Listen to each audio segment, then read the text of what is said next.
हनुमंता, शरण शरण जी हनुमंता,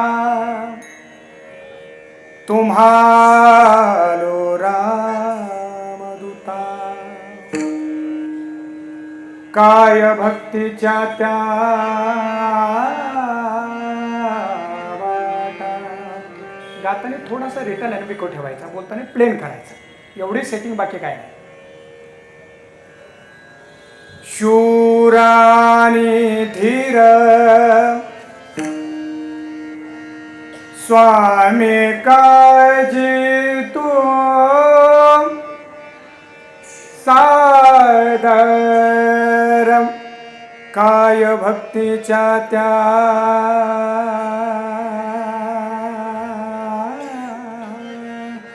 वाटा.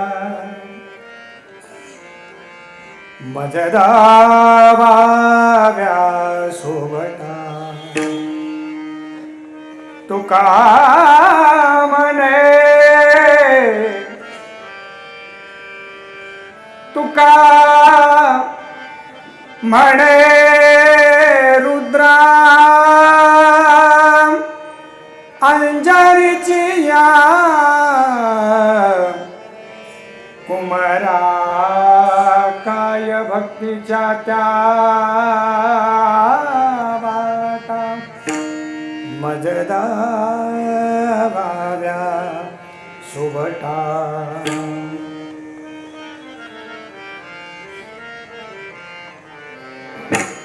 श्रीराम श्रीराम श्रीरामचंद्र कृपालो हरण भवभय.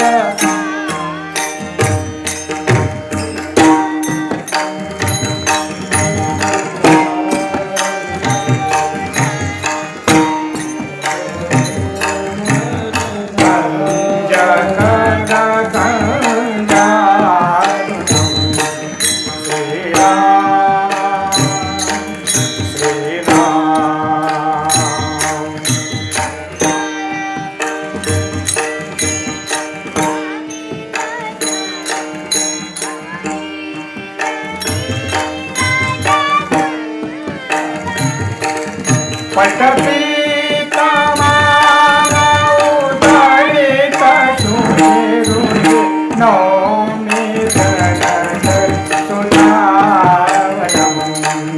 श्रीरामचंद्र कृपालो हरण भवभय दारुणम्.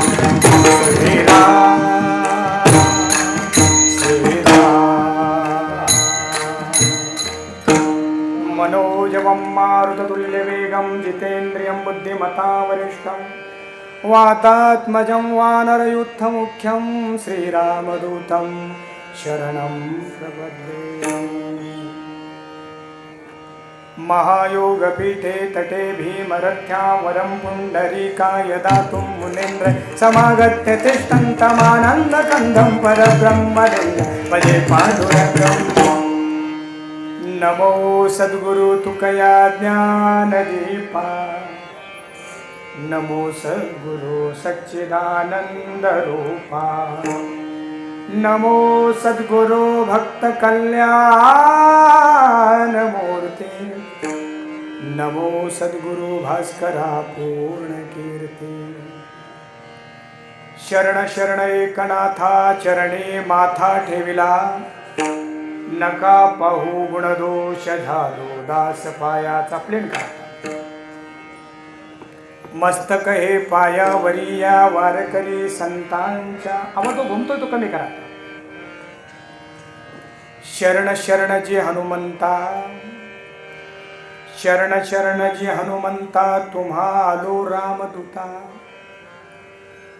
काय भक्तीच्या त्या वाटा. आवाज जो घुमतोय तो सरळ करा. काय भक्तीच्या त्या वाटा, मजदा वाव्या सुबटा. प्रस्तुत प्राप्त. स्वर धर स्वर धर बरोबर.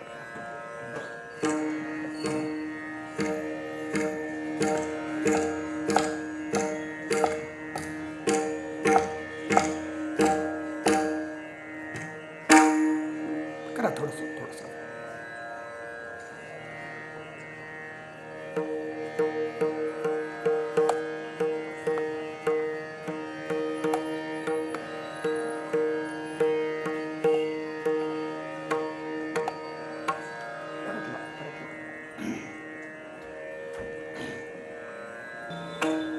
शरण शरण जी हनुमंता तुम्हालो रामदूता, काय भक्तीच्या त्या वाटा मज दावाव्या सुमटा. प्रस्तुत प्राप्त चिंतन रूपी सेवेसाठी आपल्या समोर जो अभंग वाचून दाखवला, हा अभंग तृषार्थ दीनवत्सल सच्चित आनंद स्वरूप सर्व हृदयस्थ विश्वसंत श्रीमंत जगद्गुरु तुकाराम महाराजांचा असून या अभंगाच्या माध्यमातून सकल गुण निधान सर्व गुणांनी संपन्न असलेल्या मारुतीरायांना जगद्गुरु तुकोबारा या अभंगामध्ये शरण येऊन भक्तीचा जो राजमार्ग आहे त्या राजमार्गाचं वर्म या अभंगाच्या माध्यमातून शरण येऊन प्रार्थनेच्या द्वारे विचारतात. विठाला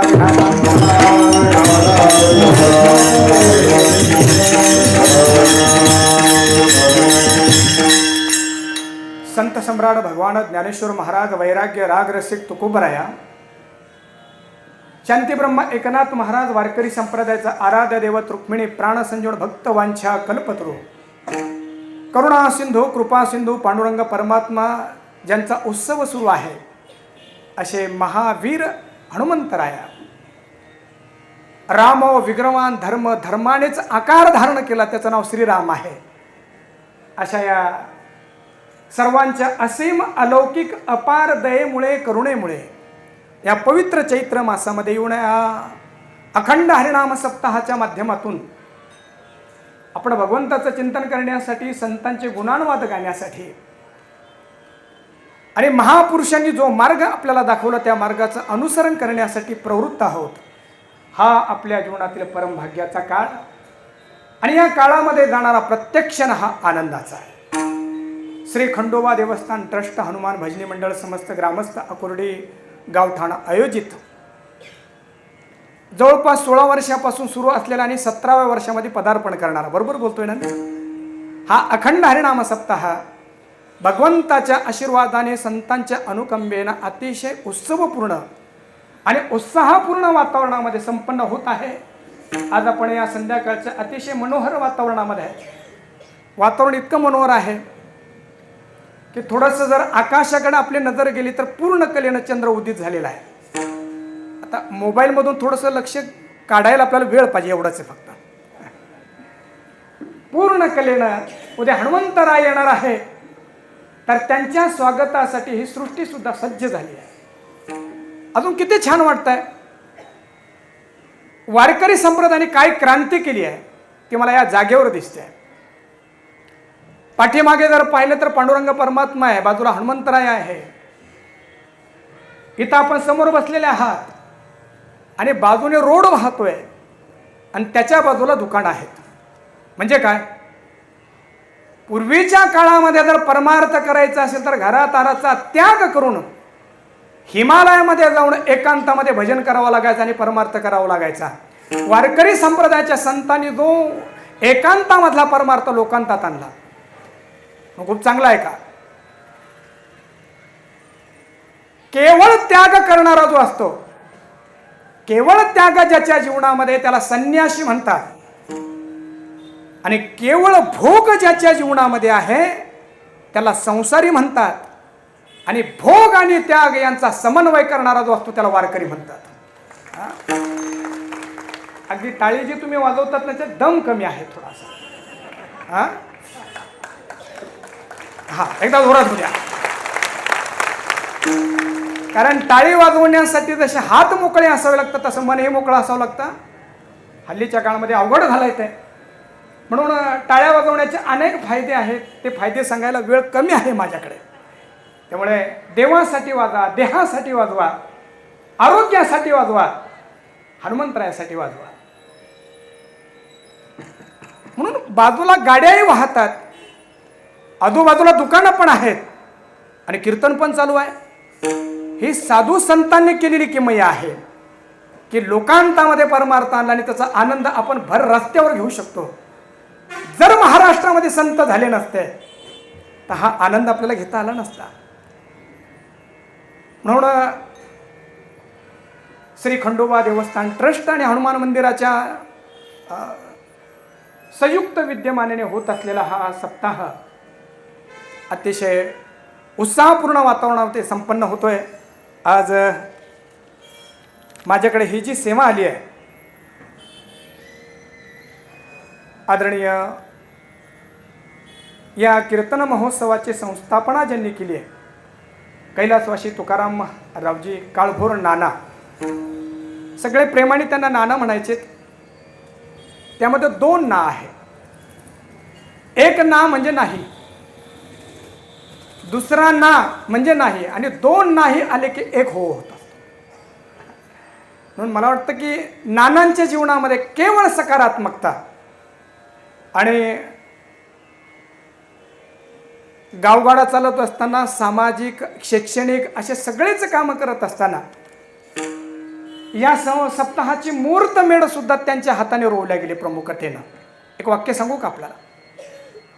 जिवंतपणे ज्यांच्या चरित्राला कर्तृत्वाचा सुगंध असतो तो अनेक काळ दरवळत असतो. मला तर असं वाटतं की नानांनी आपल्या हयातीमध्ये त्यांच्या चरित्रामध्ये जे काय कर्तृत्वान कामं केली त्याचा जो सुगंध निर्माण झाला तो सुगंध अजूनही 17 वर्षानंतरही दरवळत आहे. विढाडा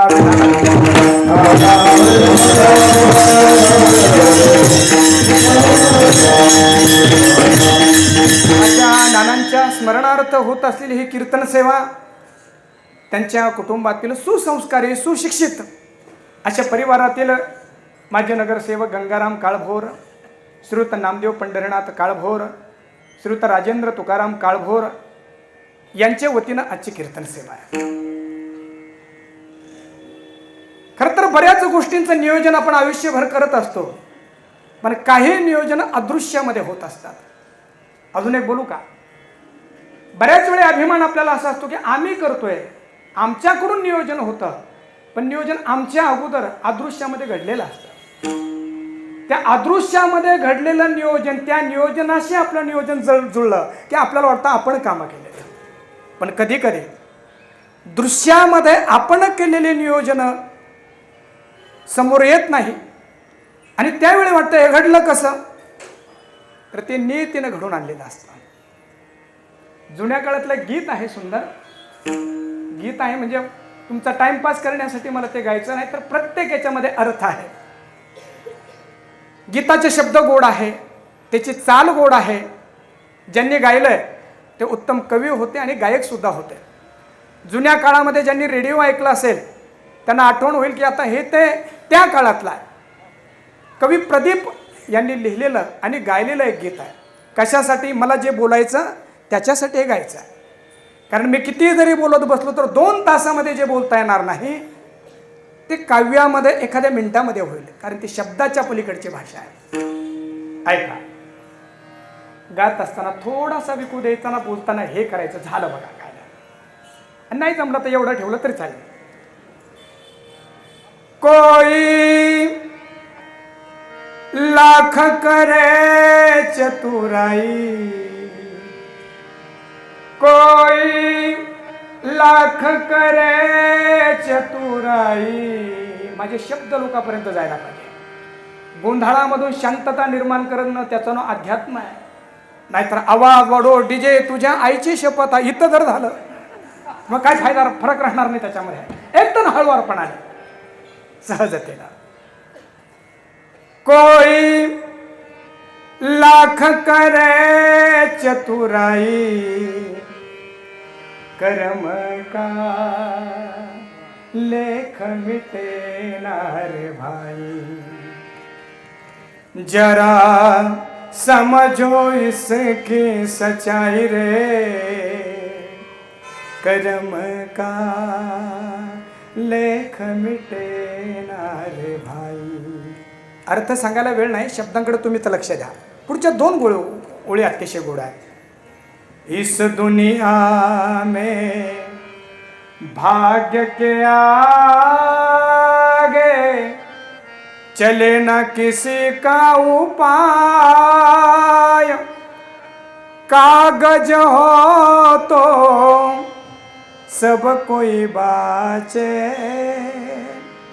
कर्म न बाचा जाए.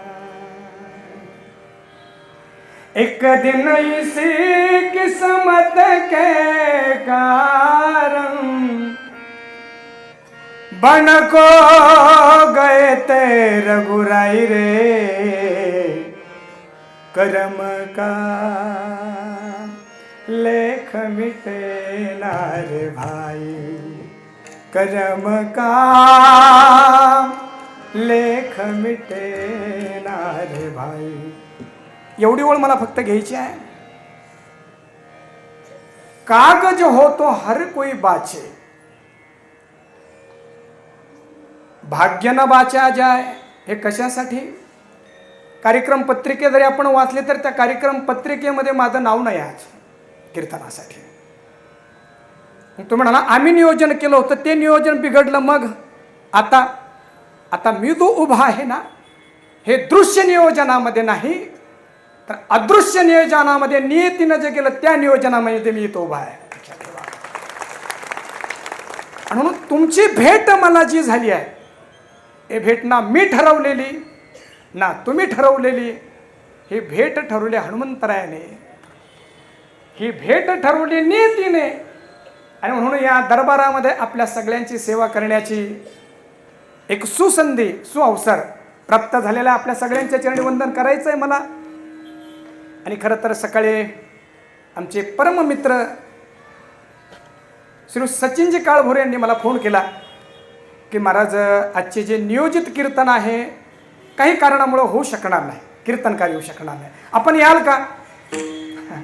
बरेच वेळेस असं होतं सचिनजी, अधुरं काम राहिलं म्हणजे व्यवहारामध्ये म्हणा की परमार्थ म्हणा अधुरं काम पूर्ण करायचं म्हटलं की माणसं भाव खातात आणि भाव घेतात. ते काय करतात? भाव खातात आणि पुढे भावही घेतात. पण अध्यात्म ही दुर्मिळता दाखवण्यासाठी नाही. खूप चांगला आहे का? खूप चांगला आहे का? व्यवहारामध्ये मनुष्य जेवढा दुर्मिळ असेल तेवढी त्याची किंमत वाढते. पण अध्यात्मामध्ये असे आमचे गुरुजी असं म्हणतात किंवा आम्हाला सांगतात, कथा कीर्तन करणं म्हणजे काय आहे तर सुवासिनीनं कुंकू लावून घेतण्यासारखं आहे. म्हणून आपल्याला जर वेळ असेल आणि तिथं गरज असेल तर सुवासिनी स्त्रीनं कुंकू लावायला नाही म्हणायचं नाही. खूप चांगला आहे का? शब्द हे हळूवारच आहे परंतु याच्यामध्ये खूप अर्थ दडला आहे. किंबहुना वारकरी संप्रदायामध्ये दुर्मिळता मान्यच नाही आहे. कीर्तनाचा पॅटर्न बदलत चालला आहे. दिवसांदिवस कीर्तनगार जे व्यासपीठावर येतात एखाद्या सेलिब्रिटीप्रमाणे येत आहे. यायला पाहिजे, हरकत नाही. कारण पूर्वीच्या काळामध्ये जेवढे हाल होऊन एखादा कीर्तनकार मेला तेवढा तो एवढा परमपूज्य व्हायचा पूर्वीच्या लोकांसाठी. म्हणून आजच्या विचारवंतांनी विचार केला की ती व्यवस्था समाज करत नाही, आपणच करून ठेवूया अगोदरच. ठीक आहे, ते पण ठीक आहे, हरकत नाही. परंतु कीर्तनकार लोकांसाठी दुर्मिळ नाही राहिला पाहिजे. कीर्तनकार लोकांमध्ये जायला पाहिजे. किंबहुना महाराष्ट्रातले छत्रपती शिवाजी महाराज आम्हाला का आमचे वाटलेत? कारण असं आहे, आवाज जो घुमतोय ना तो अजून कमी करा, थोडासा कमी करा. आतापर्यंत छोट्या एखादा सैनिकाचा जर मुलगा असला, सरदाराचा मुलगा जरी असला तर सर्वसामान्यामध्ये तो सहभागी व्हायचा नाही. पण ज्यांच्या वडिलांकडे कर्नाटक आणि महाराष्ट्रातली जहागीरदारी होती, वतनदारी होती, अशाचा मुलगा 12 मावळमध्ये फिरतो, झोपड्यांमध्ये जातो, सामान्यांच्या घरामध्ये जातो, सामान्यांच्या ताटामध्ये जेवतो. तेव्हा या मावळ भागाने मान्य केलं होतं स्वराज्य होईल तेव्हा होईल, हा आमचा राजा आहे आणि आमचा मनातला राजा आहे. किंबहुना सगळे संत आपण जर पाहिलेत ना, समाजामध्ये त्यांना तशी यायची गरज नव्हती. ज्ञानेश्वर महाराज सारखे योगी असे होते, त्यांनी जर समाधी लावली तर हजारो वर्ष आपल्या आतमध्येच निर्माण होणारं जे अमृत आहे त्या अमृताच्या सेवनाने त्यांना बाहेर यायची गरज नव्हती, तरीही लोकांपर्यंत आलेत. जयाने घातली मुक्तीची गबान, जयाने घातली मुक्तीची गबान, जयाने घातली मुक्तीची गबान,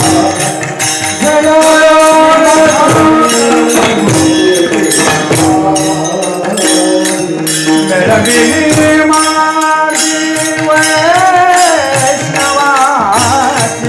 शब्दांकडे लक्ष द्या.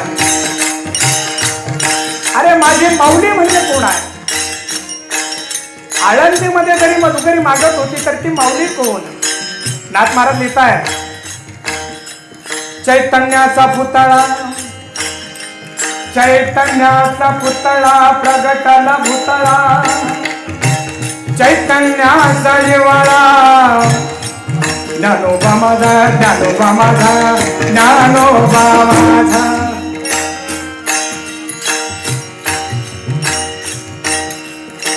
ज्ञानाबाई माझी अनाथाची माय, एका जनार्दनी माय वंदित असे पाय वंदित असे पाय वंदित पाय वंदित असे.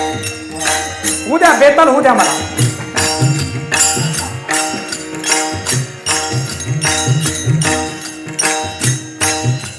अवतार पांडुरंग नाव ठेविले ज्ञाने. असा पांडुरंगाचा अवतार आमचे ज्ञानोबा लोकांपर्यंत येतात, लोकांना एकत्र करतात. ऐका, गुरुनाम गुरु SP कॉलेजचे प्राध्यापक आणि वारकरी संप्रदायामध्ये सुशिक्षित लोकांना जोडणारे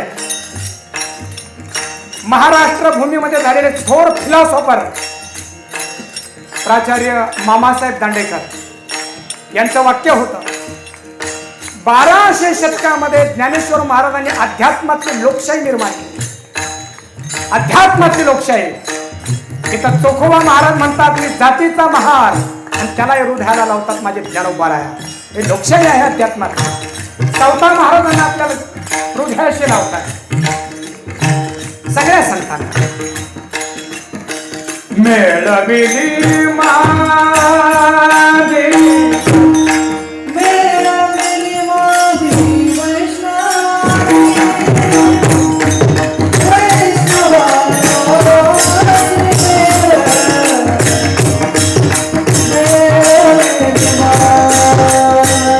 वा वा.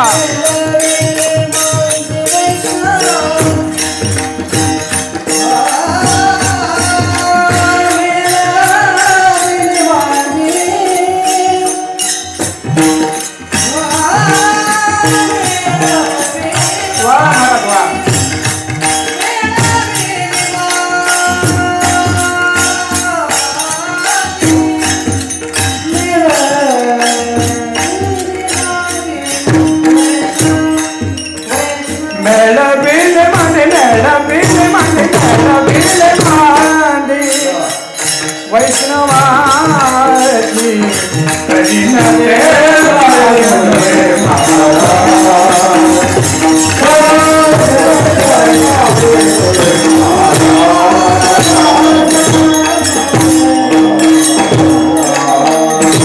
आमच्या साधू संतांनी शिकवलं दुर्मिळ राहायचं, लोकांपर्यंत जायचं आणि जिवंत असेपर्यंत आपला जेवढा उपयोग समाजाला होईल किंबहुना जिथं जाऊ आपण तिथली गरज बनायला पाहिजे.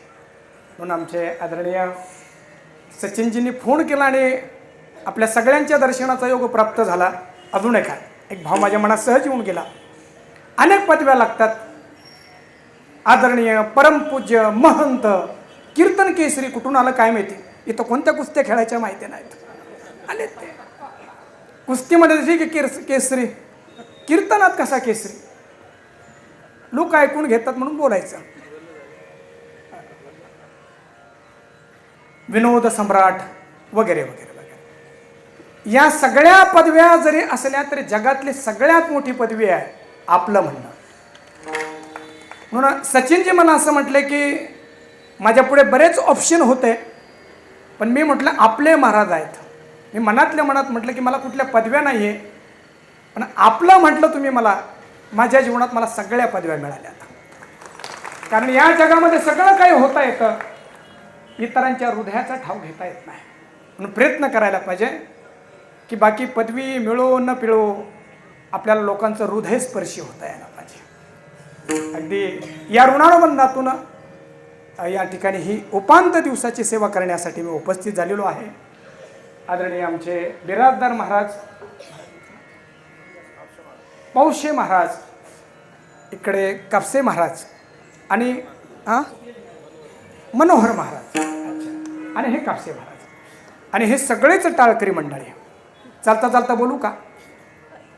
हे सगळे जे मुलं आहेत ना, ठीक आहे, काय हसायचं त्याच्यामध्ये? खरं तर असं आहे, लता दीदींना जर विचारलं तर त्यांनी सांगितलं, मेरे आवाज ही मेरी पहचान आहे. कलावंतासाठी, विचारवंतासाठी नाही होत एवढं ते महत्वाचं. ज्यांना दुसरं काहीच येत नाही त्यांच्यासाठी महत्वाचं आहे. म्हणून हे औपचारिक म्हणून सांगावं लागतं. नाम गुम जाएगा, अरे या ना इकडं, चेहरा ये बदल जाएगा, मेरी आवाज ही पहचान है, गर याद रहे. अहो हे सगळे जे तुमच्या नावाने तो खूप कमी आहेत. जे आपण गायलं ना, ही खरं तुमची ओळख आहे. विठाला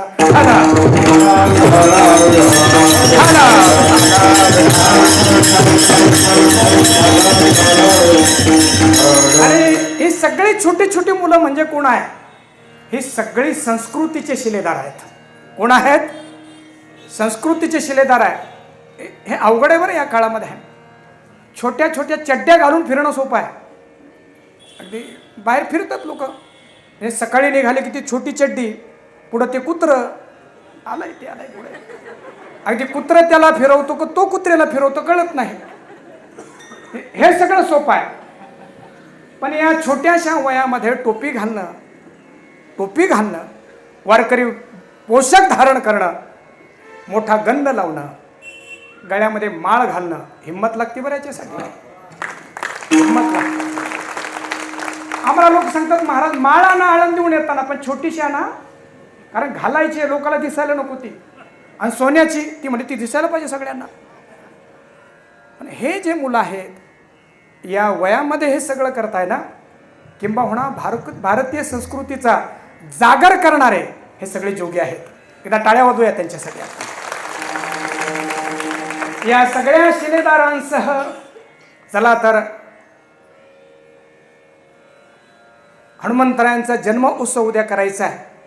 तर त्या हनुमंतरायांना मंदिरामध्ये तर समजून घेऊयाच, पण आपल्यामध्ये त्यांना उतरवता येईल का याचा प्रयत्न. फक्त अर्धा तास राहिला आहे आपल्याकडे, फक्त अर्धा तास.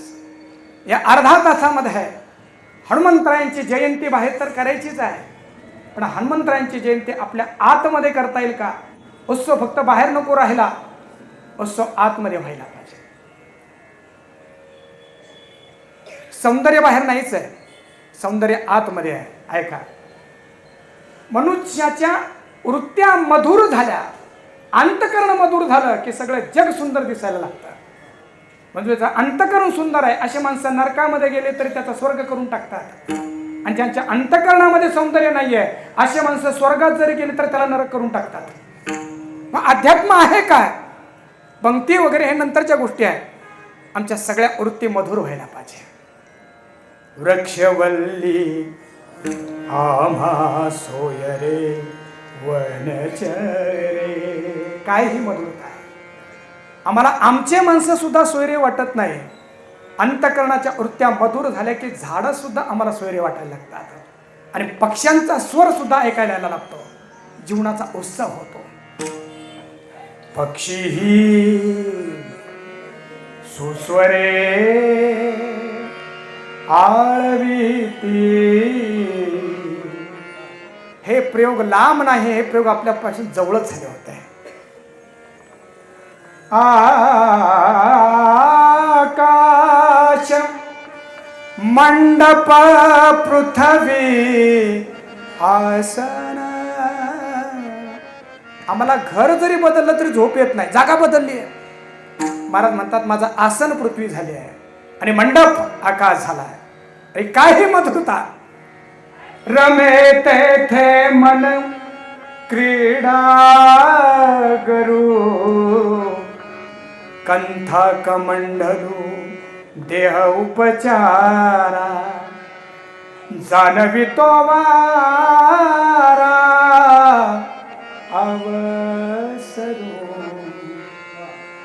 वृक्षवल्ली आम्हा सोयरेवन. खूप चांगली रसिकता आपण दाखवताय. अजून एक सांगू आपल्याला, खरा विचारवंत, खरा कलावंत जगामध्ये अनेक नाद ऐकतो, परंतु जगामध्ये सगळ्यात मधुर नाद त्याच्यासाठी जर कुठला असेल तर रसिकांच्या टाळ्यांचा आहे. याच्यापेक्षा मधुर नादच नाही हो. म्हणून एकदा तो मधुर नाद मधून मधून येऊ देत जा विठाला.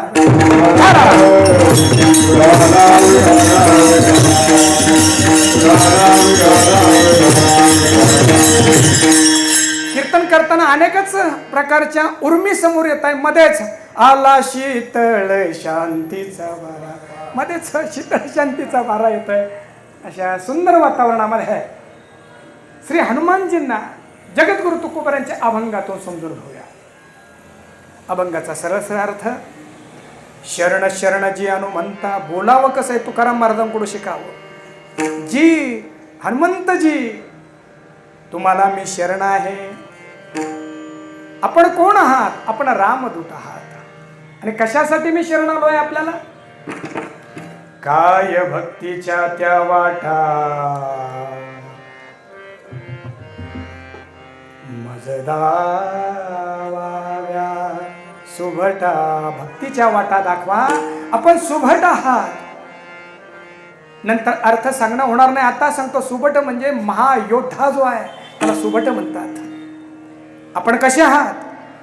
शूर आणि धीर. आपण शूर तर आहात पण धैर्यवान सुद्धा आहात. स्वामी काजी तू सादर. स्वामींचं काम करण्यासाठी तुम्ही आदराने उभे आहात.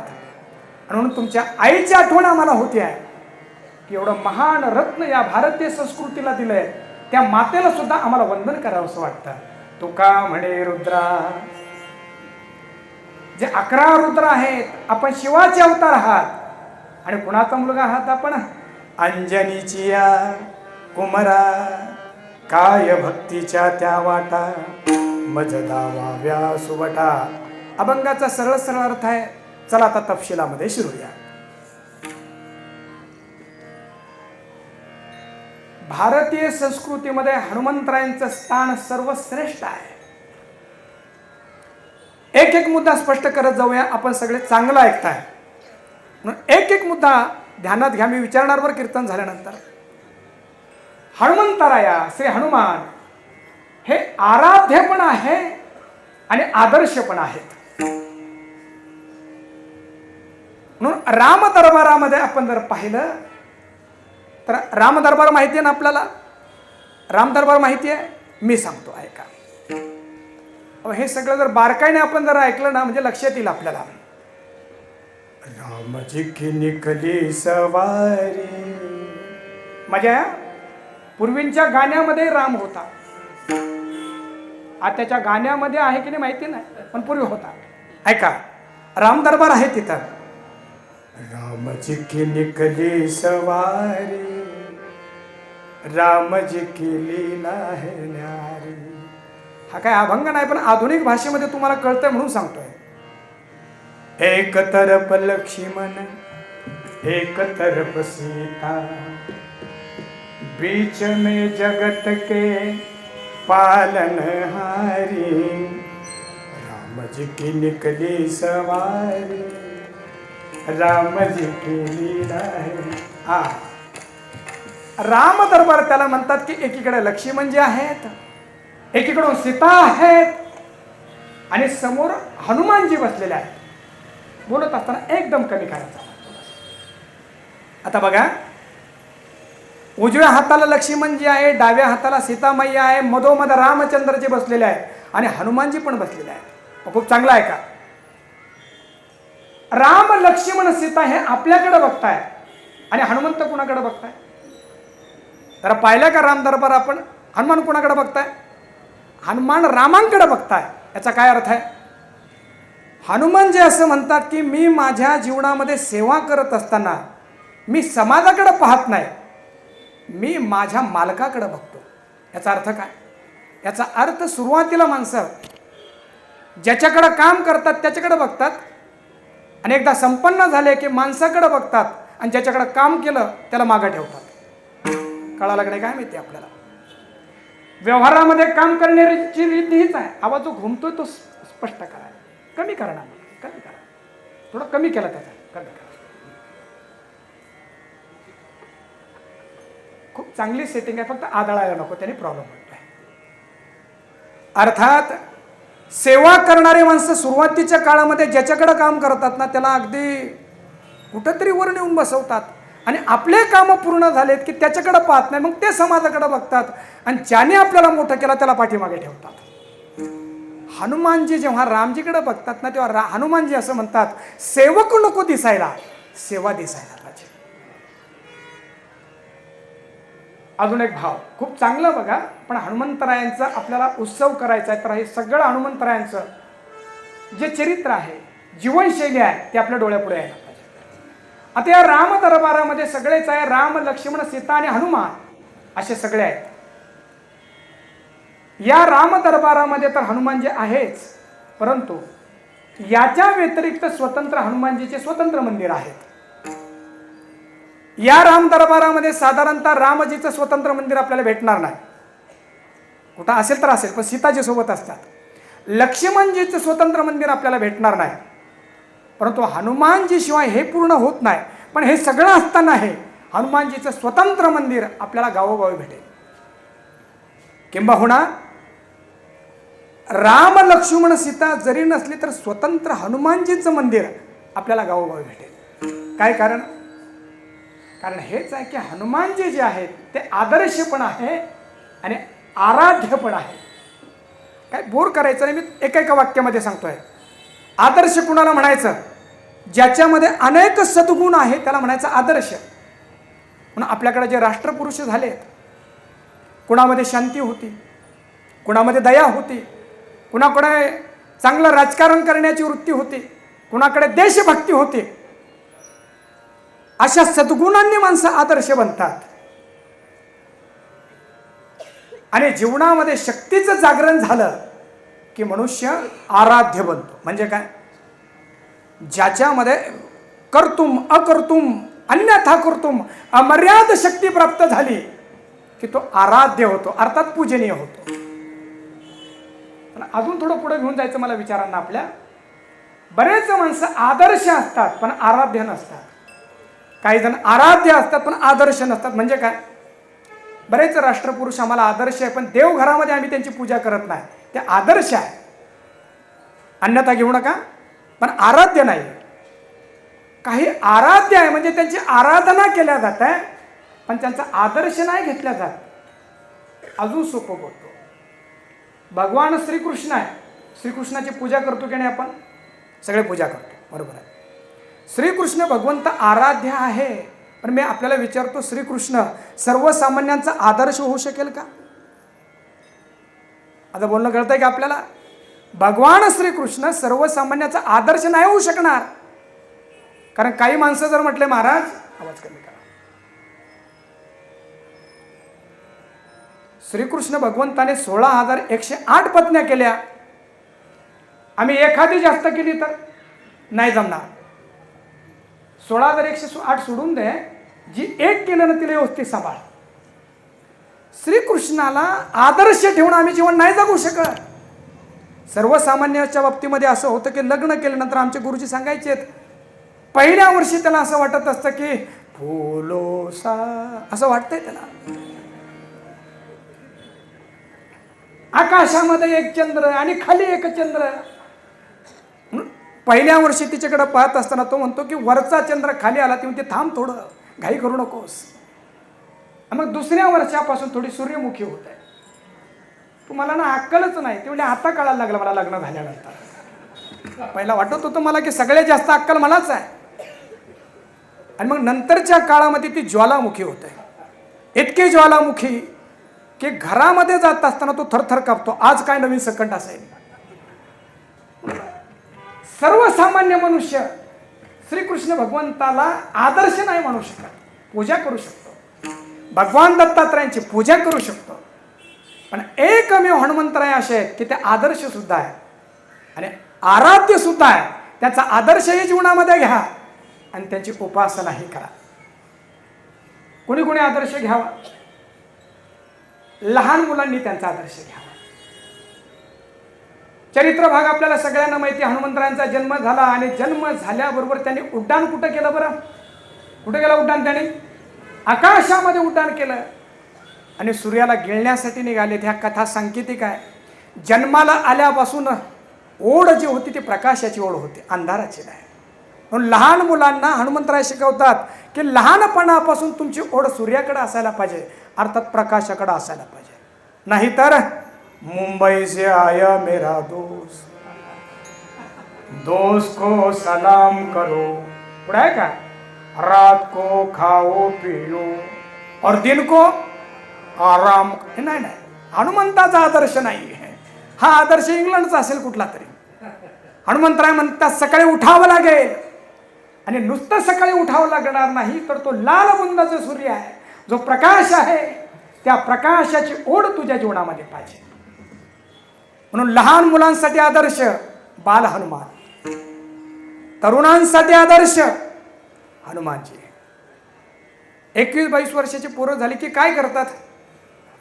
व्यायाम करतात, करीताना चांगला आहे, पण आता आमच्या आळंदीला तर त्या बुलेटवर बसून फटाकेच फोडतात. जास्त रोडनं जात असताना एवढे फटाके फोडतात की घरातले माणसं जागी होतात. मग आम्ही विचार करतो का फटाके फोडतात? ते म्हणतात दुसरी अक्कल नाही आम्हाला, किमान फटाके फोडून तरी आमच्याकडे बघा.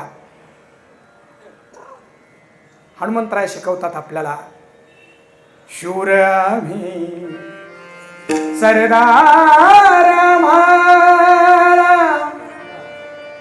काय कुणाची भीती, देव देशन धर्मापायी प्राण घेतल हाती, आईच्या गर्भात उमगली झुंजाराची रीत, तलवारीसी लगीन लागल. आणखी 22-25 वर्ष झालं की मला लगीन करावं वाटतं. अरे ठीक आहे, पण तलवारीसी लगीन लागल, जडली प्रीत. आमचे हनुमानजी शिकवतात तारुण्य कसं असावं. देव देश अनधर्मा पायी प्राण घेतल हाती. तरुणांसाठी आदर्श हनुमंतराय, नेत्यांसाठी आदर्श हनुमंतराय. घड्याळ पुढं चालली आहे. हनुमंतरायांनी जेव्हा सीताशुद्धीसाठी निघाले तेव्हा समुद्राच्या अलीकडे सगळं सैन्य थांबलं होतं आणि एकटे हनुमंतराय गेले होते सीताशुद्धीसाठी. आणि सीताशुद्धी करून आल्यानंतर आपल्या सोबत आलेले जे जोडीदार आहे त्यांना म्हणजे इथंच थांबा, मी जोपर्यंत येत नाही इथंच थांबा. काय गरज होती? सीताशुद्धी करून आल्यानंतर हनुमंतराय आपल्या जोडीदारांना सोबत घेतात आणि रामचंद्र प्रभूकडे जातात आणि सांगतात की सीताशुद्धी मी एकट्याने केली नाही, आम्ही सगळ्यांनी केली. याचा काय अर्थ? कार्यकर्ता त्याला म्हणावं की आपण करत असलेल्या कामाचं श्रेय एकट्याने घ्यायचं नाही, सगळ्या समुदायाला द्यायचं. हे सुद्धा हनुमंतराय शिकवतात. अन्यथा नेता म्हटलं की काम सगळ्यांनी करायचं, श्रेय एकट्याने घ्यायचं. हनुमंतरायांचं तसं नाही चालणार. नेता सुद्धा कसा असावा? माझ्यासारखा असावा. सेवक कसा असावा? माझ्यासारखा असावा. आणि बलवंत कसा असावा? सागमध सरजा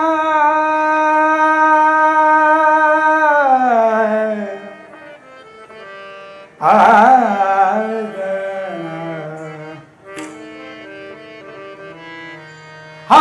हनुमंत महाबळी हनुमंत महाबळी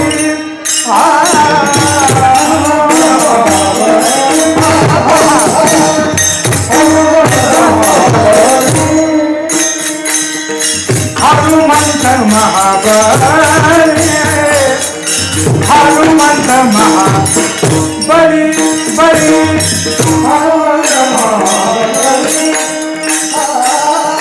हनुमंत महाबळी दाढी रावणाचे दाढी.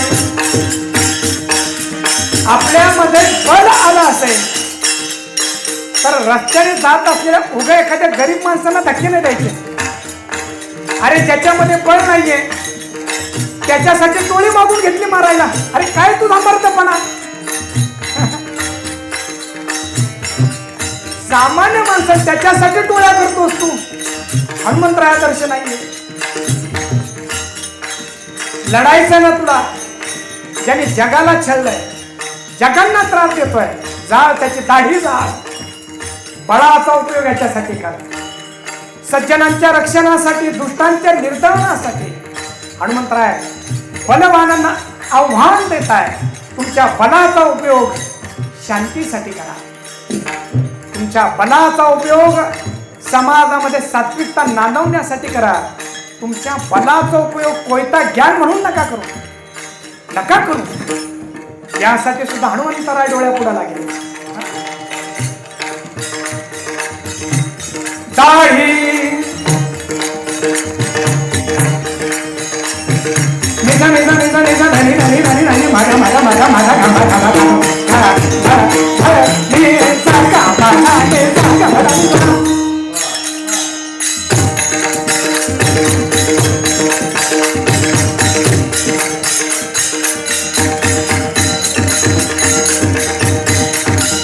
साडी रमणाची साडी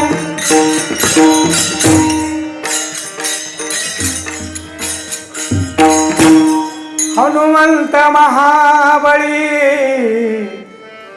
दाढी रावणाची झाडी. बलवंतासाठी आदर्श हनुमंतराय. म्हणून कुणी उपासना करावी हनुमंतायांची. ज्यांना आपल्या जीवनामध्ये ज्ञान आणायचं त्याने उपासना करावी. ज्याला राजकारणी व्हायचं असेल त्याने करावी. ज्याला चांगलं कुटुंब चालवायचं असेल त्याने करावी.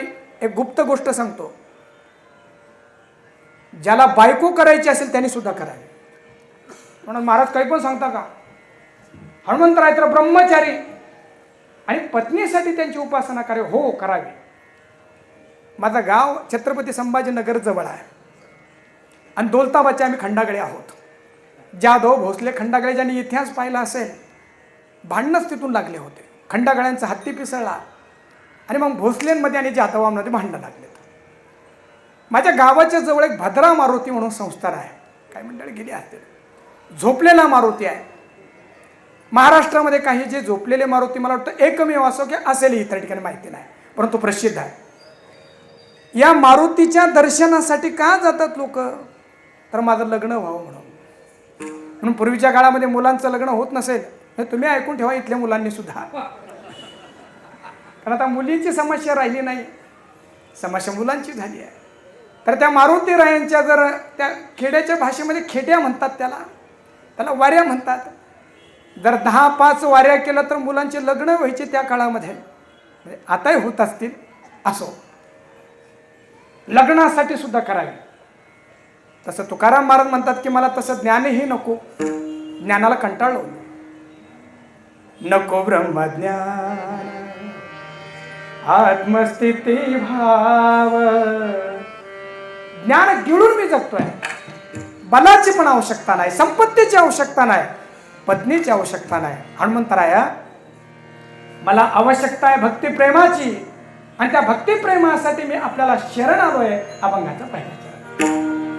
शरण शरण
कारण महाराज म्हणतात तसा माझा नियम असा आहे की विठ्ठलाला सोडून कुणालाच नमस्कार करायचा नाही. माझा नियम तसा आहे, एका गाऊ आम्ही विठोबाचे नाम आणि का पेका म्हणाई आता, एक धरीला चित्ती आम्ही रुखुमाईचा पती. तसं विठ्ठलाशिवाय आम्ही कुणाला शरण जात नाही. परंतु तुमचा एवढा मोठा आदर्श आहे की म्हणा सर्वसामान्याचा एक जो आहे ना दुसऱ्याच्या सापेक्ष तो एक असतो. तुकाराम महाराज म्हणतात तो एक सगळीकडे भरला आहे. आणि तोच विठ्ठल हनुमंताच्या रूपाने सुद्धा आलाय. म्हणून शरण शरणजी हनुमंता. बोलण्याची किमया कशी असावी. महापुरुषासोबत जर बोलत असेल तर त्याने आवाज दिला, अरे आशुतोष काय काय म्हणता तुम्ही, असं नाही. जर एखाद्या महापुरुषाने आपल्याला आवाज दिला असेल तर कसं बोलायला पाहिजे, अरे बाळा म्हणता जी काय म्हणता. किती बोलण्याची मार्ग होता. तसं हनुमंतरायांना शरण शरण जी हनुमंता तुम्हालो रामदूता. अनेक पैलू या चिंतनाचे, 2-3 पैलू फक्त आपल्या पुढे ठेवायचे आणि पुढे जायचं आहे. हनुमान शब्दाचा एकार्थी शब्दकोशामध्ये म्हणजे प्रत्येक शब्दाचा अर्थ काय विचारवंतांनी पाहिला तो अर्थ आपण एकदा बघूया. ह म्हणजे काय. ह शब्दाचा अर्थ आहे शिव. नु शब्दाचा अर्थ आहे प्रशंसनीय पूजनीय. खूप चांगला आहे का. मा शब्दाचा अर्थ आहे लक्ष्मी नारायण. आणि न शब्दाचा अर्थ आहे वीरता. आता एकत्र जोडूया. ह म्हणजे तुम्ही शिवस्वरूप आहात. नु म्हणजे तुम्ही पूजनीय आहात, प्रशंसनीय आहात. मा म्हणजे माधव, अर्थात राम सीता तुमच्या हृदयामध्ये आहे. आणि नु म्हणजे वीर, अर्थात जे शिवस्वरूप आहे, प्रशंसनीय आहे, राम सीता ज्यांच्या हृदयामध्ये आहे, असे वीरतेने युक्त जे आहे त्यांचं नाव हनुमान आहे. एक अर्थ कळाला. राम सीता त्यांच्या हृदयामध्ये आहे. रामचंद्र प्रभू त्या रावणाचा वध करून अयोध्येमध्ये जेव्हा आले तेव्हा आमच्या तुकाराम महाराजांनी सुद्धा लिहिलं बरं का, झाले राम राज काय उन्हे आम्हासी, धरणी धरी पीक गाय ओळल्या म्हशी.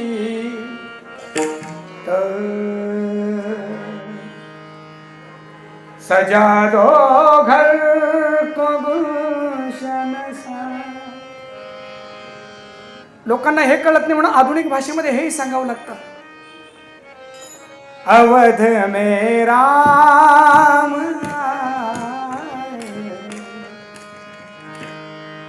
अवध में राम आए हैं, मेरे सरकार आए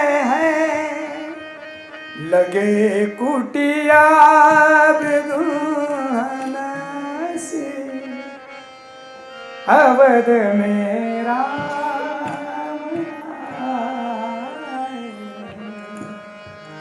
रामचंद्र प्रभू आलेत मूळ सागर.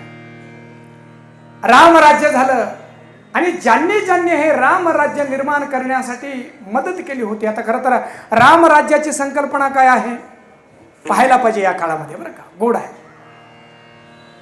ज्यांनी ज्यांनी हे रामराज्य स्थापन करण्यासाठी मदत केली होती त्या सर्वांना पुरस्कार रामचंद्र प्रभू द्यायला लागले. विभीषण, सुग्रीव या सगळ्यांना उच्च उच्च पुरस्कार दिलेत. आणि हनुमानजी जेव्हा समोर आले तेव्हा रामचंद्र प्रभू म्हणताय,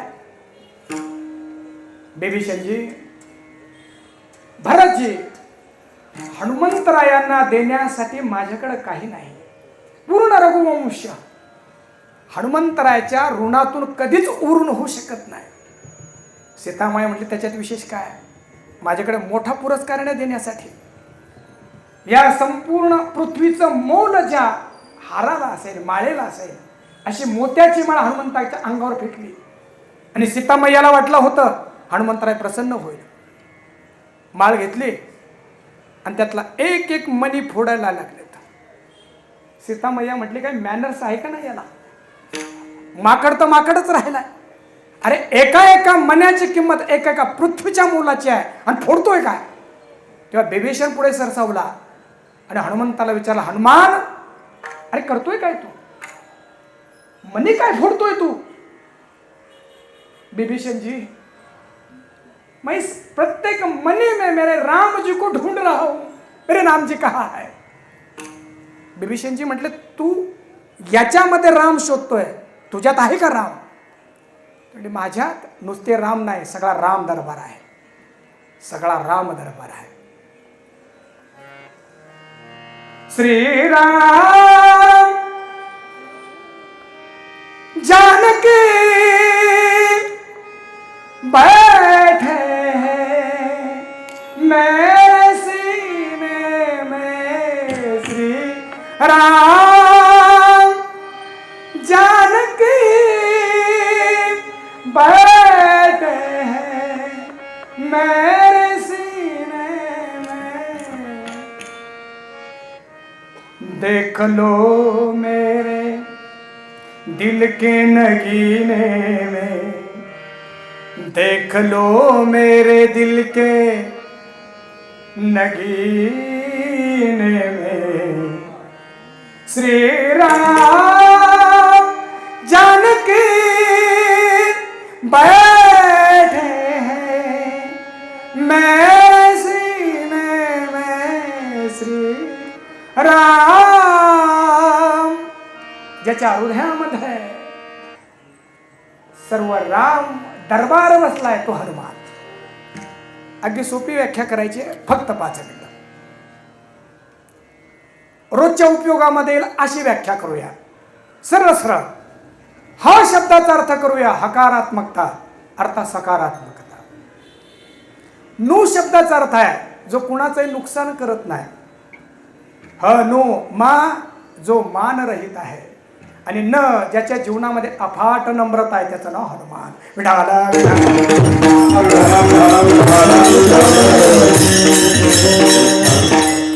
आजूबाजूला आपण जर पाहिलं तर जगामध्ये आज आहे काय, फक्त नकारात्मकता. आपण जर मीडिया रोज जर उघडून पाहिला तर सकाळपासून तर संध्याकाळपर्यंत ज्या बातम्या द्यायच्या त्या सगळ्या नकारात्मक, सगळ्या नकारात्मक. किंबहुना कोरोनाच्या काळामध्ये माणसं रोगाने कमी मिले आणि नकारात्मक बातम्याने जास्त मिलेत. जे यूट्यूबवर वगैरे काम करत असेल ना त्यांच्यासाठी सांगतो. ज्यांना आपलं चॅनल प्रसिद्ध करायचं असेल ना त्यांनी जे आपले टायटल आहेत ना ते सरळ नाही लिहायचे. तुम्ही जर टायटल असं लिहिलं की या या गावामध्ये लग्न झालं आणि ते सुरळीत पार पडलं, कोणी तुमचं चॅनल पाहणार नाही. मग काय लिहायचं, लग्नामध्ये राहडा झाला आणि नवरदेव नवरीला पळवू पळवू लोकांनी मारलं, चॅनल चालणार पुढे. या या गावामध्ये कीर्तन झालं आणि ते कीर्तन खूप सुंदर आणि लोक मंत्रमुग्ध झाले, लोक पाहणार सुद्धा नाही.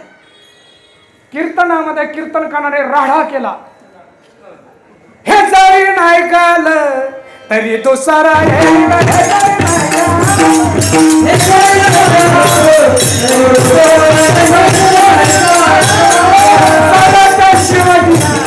काळ ओढून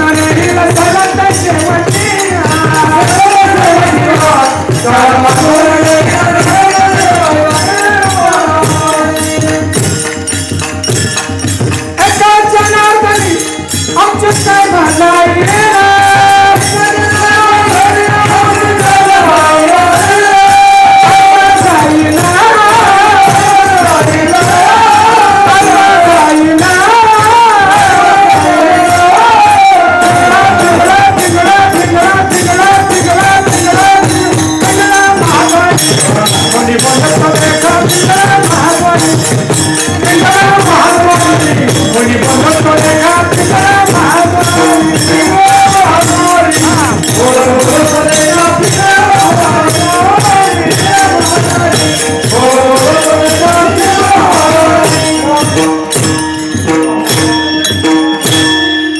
पोरांनी मोबाईल काढले की हो बाहेर रोडवर आण असणारी माणसं इथं येऊन थांबले ना. तर हा पिंगळा मी सरळ म्हटलो असतो ना, हे जरी नाही काल, खरा त्याचा भाव आहे बरं, वेळ राहिला नाही मला. तो पिंगळा सांगतो की तुम्ही परवा मरणार आहात आणि मरणारी माणसं म्हणतात आम्ही मरणार आहोत, नाचा. आणि असं नसतं होत. ज्या अभंगाने जागृती द्यायला पाहिजे त्याने आम्ही बेधुंद होतोय, वेगळा विषय तो. पण प्रसिद्ध जर व्हायचं असेल या जगामध्ये, एक तर नकारात्मक वागा, नाहीतर विसंगत वागा. मी फेटा तिथून घालून आलोय, पण तोच फेटा व्यासपीठावर मी यायचा वाकडा तिकडा कसा तरी गुंडाळायचा. लोकांना वा काय महाराजांनी फेटा बांधलाय, ही विसंगती आहे, ही नकारात्मकता आहे. हे थोडं मानसशास्त्र बोलतोय महाराज, मला कुणाला क्रिटिसाइज नाही करायचं आणि विश्लेषण पण आहे. हे थोडं मानसशास्त्र बघतोय आपण. जगामध्ये प्रसिद्ध जर व्हायचं असेल तर नकारात्मकता पसरवा. चित्रपट येण्याच्या अगोदर तो वादग्रस्त असं निर्माण करा, म्हणजे पिक्चर चालतो. पण या नकारात्मकतेने जगामध्ये कुरूपता पसरते. हनुमंतजी म्हणताय मी नकारात्मकता पसरवण्यासाठी आलो नाही, या जगामध्ये सकारात्मकता पसरवण्यासाठी आलो, आनंद पसरवण्यासाठी आलो आहे. पण ह म्हणजे हकारात्मकता. कधी भेटलो तर विस्तार होईल त्याचा. परत सोडा. नु शब्दाचा अर्थ कुणाचंही नुकसान न करणे. आज माणसं स्वतःच्या दुःखाने दुःखी नाही, आमचे शेजारचे माणसं का सुखी आहे म्हणून दुःखी आहेत. एखाद्याला विचारलं का हो ताई, का रडताय तुम्ही, म्हणजे आमच्या शेजारचे हसताय म्हणून. मग त्यांना विचारलं तुम्ही कधी हसा, म्हणजे ते रडल्यावर. हे विकृती आहे हो. एका माणसाच्या शेजाऱ्याला 1 कोटीची लॉटरी लागली. कुठं द्यायचं आपल्याला, 10 कोटीची लागली. आणि त्याच्या शेजारचा मनुष्य फटाके फोडायला लागला.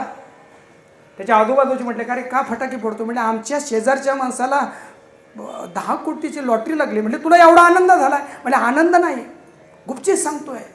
मला असं कळालं की त्याचं लॉटरीचं तिकीटच हरवलंय म्हणून फटाके फोडतोय. साधारणतः माणसं इतरांच्या नुकसानाने आनंदी आहेत. विकृत मनोवृत्ती आहे. म्हणून पूर्वीच्या काळामध्ये गावामध्ये एकाला आनंद झाला की सगळ्यांना आनंद व्हायचा, सगळ्यांना आनंद व्हायचा. किती गोड आहे. राम जन्म झाला, कृष्ण जन्म झाला, गुढिया तोरणे. उद्या काल्याचे कीर्तन तर ऐकलं आपण. करीती कथा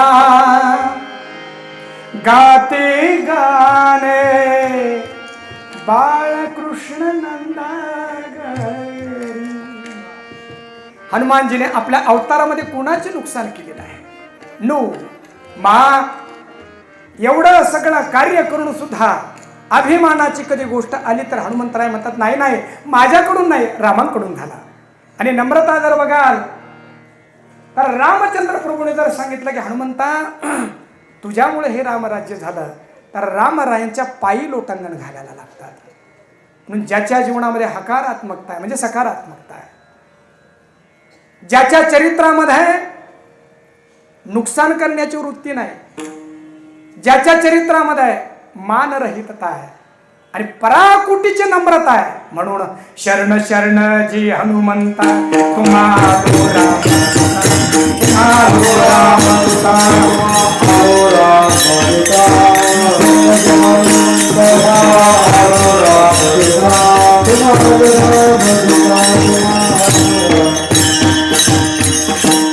शरण शरण दोनदा म्हटले. का म्हटलंय? सगळे अर्थ कळायला पाहिजेत. याला शास्त्रामध्ये विप्सा म्हणतात. 3 वेळा माणसं डबल बोलतात. एखाद्याविषयी आदर असेल तर डबल बोलतात, म्हणजे दोनदा बोलतात. एखादी गोष्ट पूर्ण सांगायची असेल तर माणसं दुरुक्ती करतात, म्हणजे दोनदा बोलतात. आणि निश्चयाने सांगायचं असेल तर दुरुक्ती करतात. सोपं आहे. एखाद्याविषयी जर आदर असेल तर आपण म्हणत असतो या या, बसा बसा. एकदा बोलून जमलं असतं ना. पण पराकुटीचा आदर आहे. शब्द परत परत वापरतो आपण. या या, बसा बसा. आदराने मनुष्य डबल बोलतो, निश्चयाने माणसं डबल बोलतात. आपल्याला यावं लागेल ना कीर्तनाला, मी नक्की नक्की येईल, हा झाला निश्चय. आणि पूर्णतेने एखादी गोष्ट सांगायची असेल की मनुष्य परत परत बोलतो. पूजा करत होती आई, आणि मोबाईल नव्हता तेव्हा तिच्याकडे, म्हणून पूजा करत होती. आणि मग मुलीला सांगितलं, बाळा बाहेर फुलं आहेत ना, प्राजक्ताची फुलं बाहेर पडलेली आहेत, सगळे फुलं घेऊन ये बरं. त्या छोट्याशा दुर्डीमध्ये ती छोटीशी मुलगी पळत पळत गेली. तिने सगळे फुलं त्या दुर्डीमध्ये भरले आणि आईपर्यंत घेऊन आली. बाळा फुलं आणलेत ना सर्व? आई फुल आणलं. म्हणजे काय? सगळे आणलेत. तसं हनुमंतांना शरण जात असताना आम्ही निश्चयाने तुम्हाला शरण आहोत, आम्ही पूर्णतेनं तुम्हाला शरण आहोत, आणि आम्ही आदराने तुम्हाला शरण आहोत. शरण शरण जी हनुमंता तुम्हालो रामदूता. एक एक शब्द असे आहेत की तुकोणे घेतले मोती जैसे, असे रामदूत आहात. दूत कशाला म्हणायचं? ज्याच्यामध्ये दैहिक शक्ती आहे आणि बौद्धिक शक्ती आहे, त्याला सोडा हे. पण दूत त्याला म्हणतात की स्वामीचं पूर्णपणे जो सांगेल त्याला दूत म्हणतात. रामचंद्र प्रभूंचा निरूप घेऊन सीतामय्यांकडे हनुमानजी गेले लंकेला, आणि तिथं 2 गोष्टी सांगायच्या होत्या. एक रामाची शूरता सांगायची होते, आणि दुसरा रामाचा विरह सांगायचा होता. सीता मैया, आपण जसं रामचंद्र प्रभूंच्या विरहामध्ये रडताय ना, तसे रामचंद्र प्रभू सुद्धा तुमच्या विरहामध्ये रडताय. एक वाक्य सांगू आपल्याला, खूप गोड आहे. भारत देशामध्ये 70-80 वर्षापर्यंत बरेच दिवस आम्हाला हिप्नोटिझ करण्यात आलं. आम्ही पण ते ऐकत गेलो. बरेच वेळास एकच खोटी गोष्ट 100 वेळा सांगत राहिले की ती खरी वाटायला लागते. मी आपल्यालाच विचारतो, हे काय कोणाची आलोचना नाही हा. आतापर्यंत आम्हाला प्रेमाचं प्रतीक जर भारत देशामध्ये काय असेल तर काय आहे बरं? ते काय सांगण्यात आलं? प्रेमाचं प्रतीक आमच्या भारत देशामध्ये. आता एकदम कोणाला तरी विचारूया अगोदरच समोरच, प्रेमाचं प्रतीक काय? सचिनजी आपणच सांगा. नाही सांगता येणार? इकडं सांगा कोणीतरी. ताई आपण सांगा. नाही माहिती? हां हां, ताजमहल. बरोबर, आपण महाराष्ट्रातल्याच आहात ना, त्यामुळे सांगत नव्हते ते. चांगलं, बरोबर आहे. आतापर्यंत आम्हाला सांगत होते की ताजमहल हे काय आहे? प्रेमाचं प्रतीक आहे. शहाजहाने मुमताजसाठी ते बांधलंय. पण मला वाटतं की प्रेम एखाद्या वेळी होईल हो. 22 बायका त्याने केल्यात, इतक्या वेळी प्रेम. बर, ज्यांनी तो ताजमहल बांधला त्यांचे हात तोडून घेतलेत. एकदा मनुष्याच्या हृदयात प्रेम निर्माण झालं की तो कुणाची हिंसा नाही करू शकत. ऐका, प्रेमाचं प्रतीक जर आपल्याला पाहायचं असेल तर रामेश्वरमला जा. आणि भारत आणि श्रीलंकेच्या मध्ये 100 योजन समुद्र, आणि त्या 100 योजन समुद्रावर आपल्या पत्नीला भेटण्यासाठी त्रेतायुगामध्ये एका नवऱ्याने, म्हणजे रामचंद्र प्रभूने 4 दिवसामध्ये 100 योजनाचा सेतू बांधला होता. यापेक्षा प्रेमाचं प्रतीक विश्वामध्ये वेगळा असू शकत नाही. आणि ज्यांनी तो सेतू बांधला त्यांचे हात नाही तोडलेत, त्यांचे नाव अमर करून टाकलेत. मी नाही, तुम्ही बांधलेत ते. पण ते ताजमहल घरामध्ये आणायचं मग डान्स करायचा धरून नाही हो. आदर्श जो आहे तो राम सेतू आहे, नक्कीच आहे. मला वाटतं इथं कुणाला त्याची आपत्ती नसावी, आणि असेल तर जावं तिकडं. हनुमानजीच्या प्रांगणामध्ये कशाला कोणाला आपत्ती पाहिजे? रामदूत सांगायचा, हनुमंताजींना जायचंय तिथं आणि रामचंद्र प्रभूंचं बल सांगायचं आहे आणि रामचंद्र प्रभूंचं प्रेम सांगायचं. प्रेमासाठी मी इथं आलो होतो. कोणीतरी म्हटले, ज्या हनुमंतांना तुम्ही हा निरोप देण्यासाठी पाठवताय ना, माणूसच चुकीचा निवडलाय तुम्ही. कमिटीमध्ये असतात अशी माणसं, माणूसच चुकीचा निवडला म्हटलं तुम्ही. म्हणजे का बरं? म्हणजे रामचंद्र प्रभूंचं बल सांगण्यासाठी जे हनुमंतराय निघालेत ना, त्यांना स्वतःच्याच बलाची आठवण राहत नाही. आणि थोडंसं हनुमंतरायांचं चरित्र ऐकलं असेल त्यांना कळेल, हनुमंतरायांना स्वतःच्या ताकदीचं आठवण राहत नाही, करून द्यावं लागते कोणाला तरी. आणि प्रेमाचं जर म्हणाल तर ते ब्रह्मचारी, त्यांना काय माहिती आहे, कितीदा नव्याने तुला ठेवावे, डोळ्यातले पाणी नव्याने वहावे. हनुमंतरांना काय माहिती ते, त्याच्यासाठी लग्न करावं लागतं. हनुमंतराय ना, तुम्ही जे सांगितलं की रामचंद्र प्रभूंचा विरह, डोळ्यातलं पाणी सांगा. सचिनजी, हे थोडं आधुनिक भाषेमध्ये यासाठी की लोकांना ते कळावं आणि यांना हे येतंय ते लक्ष द्यायला पाहिजे, कारण सगळंच यायला पाहिजे. म्हटले रामचंद्र प्रभूंचा विरह त्यांनी कसा सांगावा, कारण त्यांच्याकडे विरह नाहीये. रामचंद्र प्रभू म्हटले माझा हनुमंतच सांगू शकतो. का बरं? कारण ज्याला स्वतःच्या बळाची आठवण नाहीये तोच दुसऱ्याचं बळ सांगू शकतो. आणि ज्याला स्वतःचा विरह नाहीये तोच दुसऱ्याचा विरह सांगू शकतो.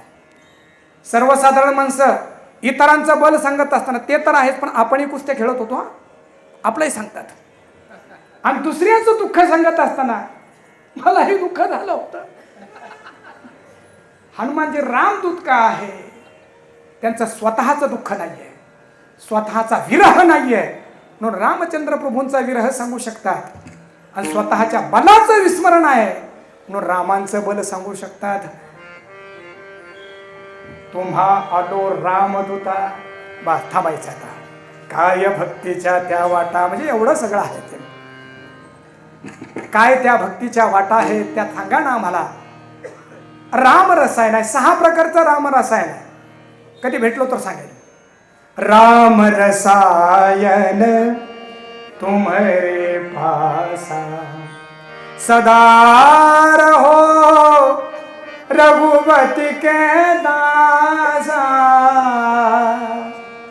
संयमे शीले च धैर्य व्रतांते विवेकिनः अन्वेषणे तु शांतिम षडेते रसायनाः. 6 प्रकारचे रसायन आहे साहेब. ते 6 रसायन आमच्यामध्ये आले ना, आम्ही हनुमान होऊ शकतो. संयमापासून सुरुवात करून सेतुबंधापर्यंत हनुमंतरायामध्ये ते राम रसायन आहे. म्हणून काय भक्तीच्या त्या वाटा माझा दावा व्यासोबटा. आपण शूर आहात, शरीराने आपण शूर आहात. आणि विकार निर्माण होत असताना सुद्धा तुम्ही मनाला निर्विकारी ठेवू शकतात, म्हणून तुम्ही धीर आहात. शूराने धीर स्वामी काजी तू सादर. शेवटचा मुद्दा थांबायचा. या जगामध्ये मुलगा मोठा झाला तरी त्याच्या आईची आठवण होत आहे. छत्रपती शिवाजी महाराजांचे आपण सगळे अभिमानी आहोत, पण स्वराज्य जननी राजमाता जिजाऊ आल्या नसत्या तर महाराष्ट्राच्या वाट्याला स्वराज्य आलं नसतं, छत्रपती शिवाजी महाराज आले नसते. मी परवा एका कीर्तनामध्ये बोललो होतो की छत्रपती शिवाजी महाराज सूर्य आहेत, तर त्या सूर्याला प्रगट करणारी आभा प्रभा प्रभात स्वराज्य जननी जिजाऊ आहेत. जर सूर्याच्या अगोदर प्रभात झाली नाही तर सूर्य येणार कसा? म्हणून शिवरायांची आठवण झाली की जिजाऊंची आठवण होत आहे. रामचंद्र प्रभू आले की कौसल्या मातेचं आठवण होत आहे. कौसल्या राणी हळू उघडी लोचने दीपून जाय माय स्वतः ओघळले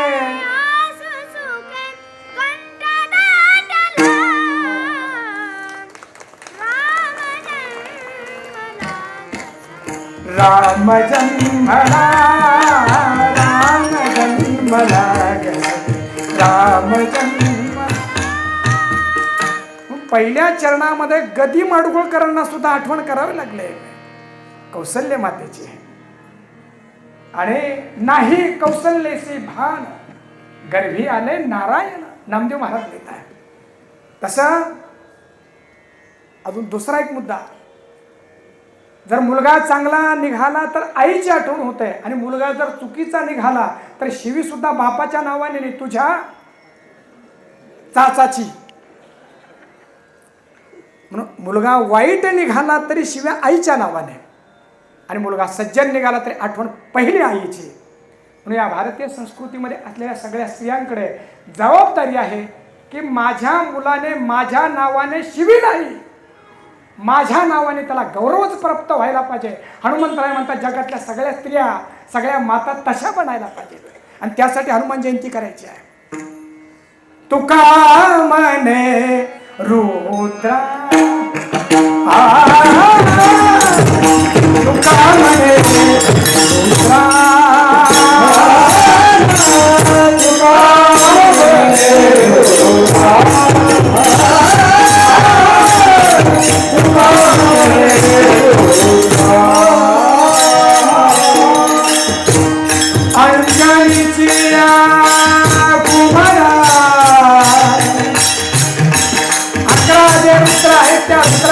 एकादश अंशाचे आपण अवतार आहात.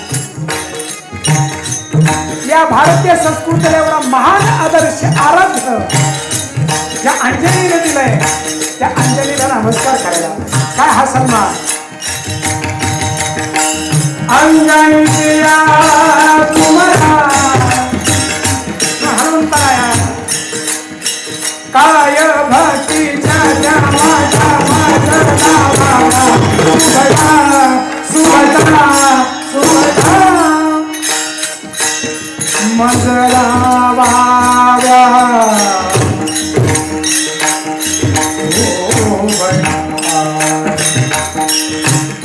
मंगला वाव्या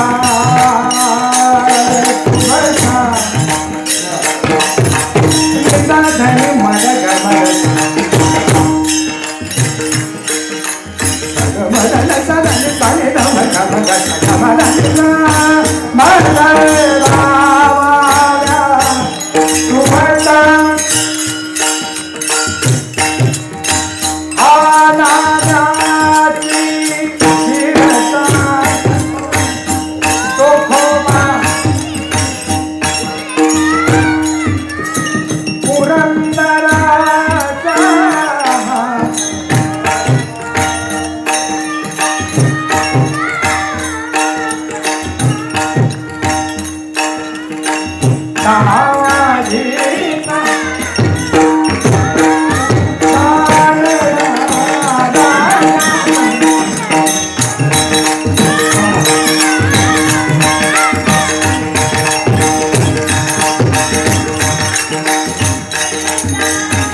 काय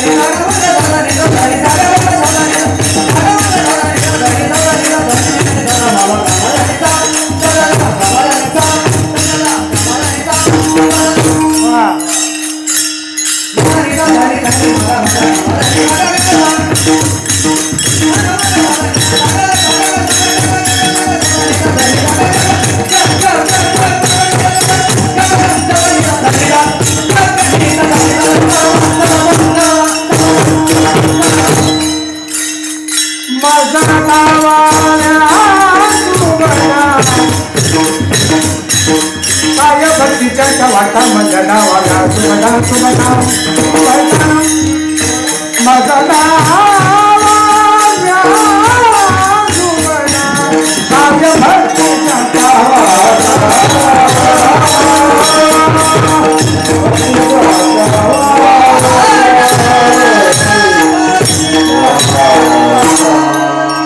वारकरी संप्रदायाच्या नियमाने वर हात करूया. त्याला इंग्लिशमध्ये सिलेंडर म्हणतात, सिलेंडर नाही हा, कारण ते सिलेंडरचा आवाज जास्त येतो. मिळतील ते सिलेंडरही मिळतील, सिलेंडर झालो तर सिलेंडरही मिळतील. खरं तर विश्वामध्ये शाळा बंद आहेत, पेट्रोल पंप बंद आहेत, उत्सव बंद आहेत, पण भारतामध्ये आपण सगळे उत्सव करू शकतोय. ही धर्मप्रधानता आणि सहिष्णुता खऱ्या अर्थाने सर्व विश्वाने आदर्श घ्यावा असा हा आपला भारत देश आहे. तर मोठ्या प्रेमाने ज्या भगवंताने आपल्याला ही सहिष्णुता दिली आहे, मोठ्या प्रेमाने भजन करूया. विठोबा रखुमाई जय विठोबा रखुमाई. मोठ्या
ज्ञानेश्वर